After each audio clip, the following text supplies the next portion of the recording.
तो बात एक बार फिर से जम्मू कश्मीर की। आज से उमर अब्दुल्ला की सरकार, नई सरकार का शपथ ग्रहण। थोड़ी ही देर में सरकार का शपथ ग्रहण समारोह शुरू होगा। उमर अब्दुल्ला यहां पर सीएम पद की शपथ लेंगे, लेकिन और इसके अलावा कौन कौन मंत्री पद की शपथ लेंगे ये देखना होगा। कांग्रेस ने फैसला लिया है कि वो सरकार में शामिल नहीं होगी, बाहर से ही समर्थन देगी।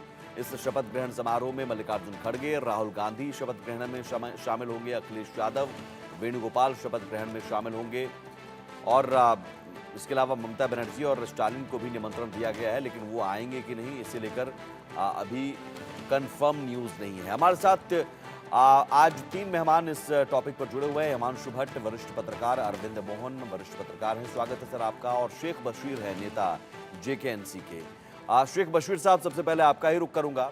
आज से उमर अब्दुल्ला की सरकार, लेकिन इस सरकार में जिस हिसाब से प्री पोल अलायंस हुआ था और वो एकजुटता दिखी थी, सरकार बनने के बाद ऐसा नतीजों आने के बाद ऐसा क्या हुआ और सरकार बनने के दौरान ऐसा क्या हो रहा है कि कांग्रेस बाहर से समर्थन देने का ऐलान कर रही है? देखिए, जम्मू कश्मीर में यूटी के तहत पहले चुनाव हुए हैं। जम्मू कश्मीर के लोगों को यूटी का अनुभव नहीं है। जैसा यूटी के अंदर होता है, यहाँ तो 9 मिनिस्टर बनेंगे, चीफ मिनिस्टर के साथ समेत 10 बनेंगे। तो अलायंस पार्टनर जो हैं, जिनके साथ हमने अलायंस प्री इलेक्शन अलायंस किया है, अब चूँकि ये जो अभी हाल ही में कुछ थोड़ी सी डेवलपमेंट्स हुई हैं, तो ये सॉर्ट आउट हो जाएंगी। लीडरशिप वहाँ कश्मीर में पहुँच गई है, तो वक्ती तौर पे मुझे नहीं लगता है क्या कि नई गड़बड़ बात हुई है। क्या विवाद हुआ है ये तो बताइए। कुछ चीज़ें ऐसी हैं जो बाहर अभी स्पेकुलेशंस हैं, उसकी तरफ मैं नहीं जाऊंगा। क्या हुआ है, कांग्रेस ने चूंकि अगर कहा है कि हम बाहर से सपोर्ट करेंगे तो कोई बड़ी बात नहीं है, क्योंकि जब प्री इलेक्शन अलायंस हुआ है वहाँ उस वक्त हमने कोई तय नहीं किया था कि कितना शेयर होगा कितना नहीं होगा। ये कोई ऐसा पहले तय नहीं था। तो अब अगर कोई बातचीत हो रही है तो किसी भी स्टेज के ऊपर ये सॉर्ट आउट हो सकता है। ये तो कांग्रेस की नाराजगी झलक रही है ना। फिर कांग्रेस की नाराजगी जायज़ है, लेकिन जम्मू कश्मीर के अंदर 20 डिस्ट्रिक्ट हैं। अगर हर एक डिस्ट्रिक्ट के अंदर एक मिनिस्टर दिया जा सकता है तो फिर 20 चाहिए, वो तो हो नहीं सकते हैं। तो जाहिर है कि इस वक्त क्या मांग रही थी कांग्रेस जो आप पूरी नहीं कर पा रहे हैं? और सब जो अभी ये मैं आपको उस चीज़ के ऊपर नहीं ले जाऊंगा। जो कुछ भी है ये सॉर्ट आउट हो जाएगा आने वाले दिनों में, क्योंकि लीडरशिप तो वहाँ पहुँच गई है। नहीं तो ये सर मुड़ाते ही ओले पड़े वाली कहावत है कि सरकार अभी बनी भी नहीं और विवाद शुरू हो गया। ये बहुत मामूली, तो 5 साल चलाना है अब तो। ये पॉलिटिक्स में ये कोई नई बात नहीं है, ये चीजें होती आई हैं, ये कोई नई बात नहीं है। शेख साहब कहीं ऐसा हुआ है तो नहीं, शेख साहब कहीं ऐसा तो नहीं है कि 32 सीटें कांग्रेस ने ली और प्रदर्शन हुआ 6 सीट आप 51 पर लड़े और 42 लेकर आ गए, तो आपका स्ट्राइक रेट बढ़िया रहा, कांग्रेस को ज्यादा सीट देकर आप पछता रहे हैं, कहीं पछतावा तो नहीं है?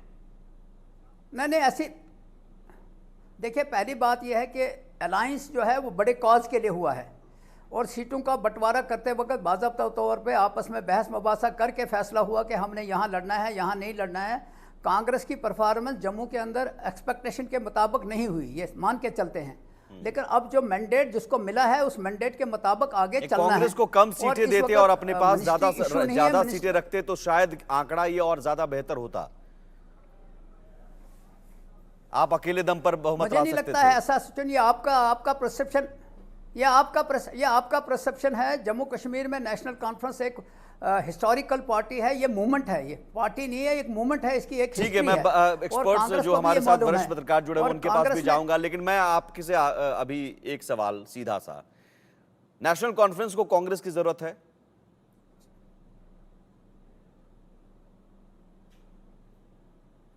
हेलो, ये मुझसे सवाल किया जी जी जी,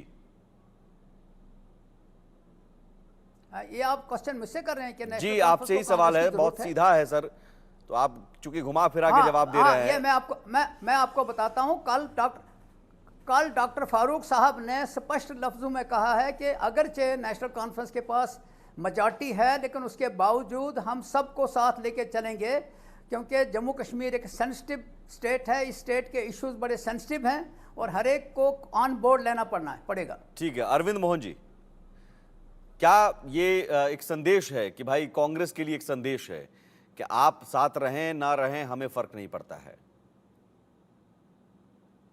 मामला सिर्फ वो उतना ही नहीं है। मामला निश्चित रूप से सत्ता की हिस्सेदारी का रहता है हर दफे, और इस बार थोड़ा और एक तरह का इम्बैलेंस है कॉन्स्टिट्यूशन में जो बना है। विधानसभा बनी है, उसमें हिंदुओं की हिस्सेदारी काफ़ी कम हुई है, और ये राज्य जिस तरह से दो हिस्सों में बांटा गया है उसमें हिंदू और मुसलमान इशू बना, और बीजेपी ने उसको बनाया था, उसको भी एड्रेस करना होगा। और मेरे ख्याल कांग्रेस चुनाव हारी है या बहुत कम जीती है, लेकिन वो अपने इस पोजीशन का कि उसकी एक इमेज सेकुलर पार्टी की या सभी धर्मों वाली पार्टी की है।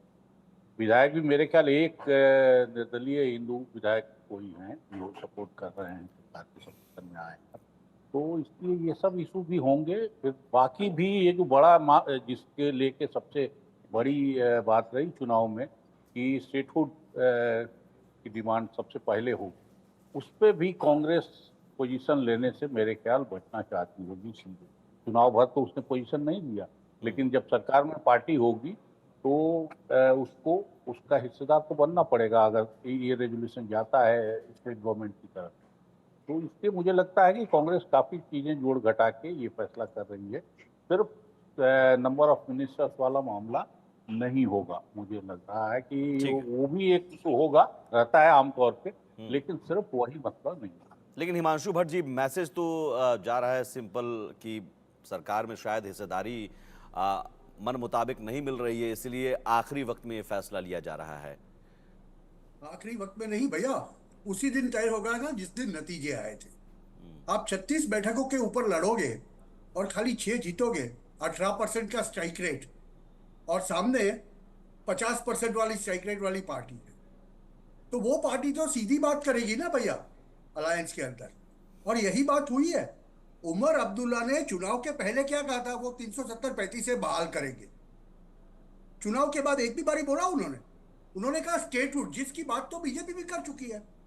उमर अब्दुल्ला ने तो ऊपर से जाके यह भी बोल दिया कि हमें राज्य सरकार को चलाना है, सेंटर के साथ में समन्वय रखना पड़ेगा। और अब आज आप देख रहे हैं कि कांग्रेस के साथ में पहले ही उन्होंने बता दिया कि अगर कांग्रेस आना चाहे हमारे साथ सरकार में तो बराबर है, मगर कांग्रेस ये डिमांड करेगी कि हमें ये चाहिए, हमें वो चाहिए, वो नहीं होने वाला। वो बात बड़ी स्पष्ट थी, और जनादेश भी बड़ा स्पष्ट है कि कांग्रेस के वोट परसेंटेज को आप देखिए, नेशनल कॉन्फ्रेंस के वोट परसेंटेज और सीट्स को आप देखिए, और उसके साथ में एक दूसरी तरफ विपक्ष में जो बैठेगी वो बीजेपी के वोट परसेंटेज को देखिए, आपको समझ में आ जाएगा। आज भी बीजेपी जम्मू एंड कश्मीर आपको आप इकलौता देखे तो उसमें सबसे बड़ी पार्टी है वोट परसेंटेज के हिसाब से। इस बात को कोई जुटा नहीं सकता।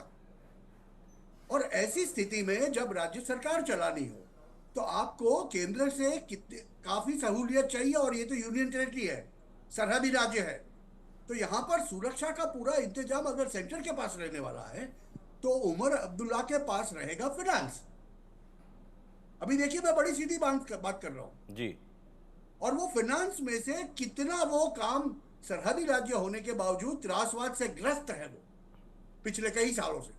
हाँ, हालांकि पिछले 2 साल में घटनाएं काफी कम हुई है, वो बात को हम समझते हैं, मगर जम्मू का जो विकास होना चाहिए कश्मीर वैली के मुकाबले वो आज तक नहीं हुआ। प्रजा ने जो वर्डिक्ट दिया है वो भी 2 स्प्लिट वर्डिक्ट है। जम्मू वैली में आप देखिए स्ट्राइक रेट नेशनल कॉन्फ्रेंस का, और कश्मीर में देखिए, आपको ये बात समझ में आ जाएगी। मेरे लिए तो ये बात इंटरेस्टिंग होगी कि उमर अब्दुल्ला के प्रधानमंडल के अंदर जम्मू क्षेत्र से कितने प्रधान होंगे। अगर सब जिला के 9 होते हैं तो कितने होंगे जो जम्मू क्षेत्र का रिप्रेजेंटेशन करते हैं।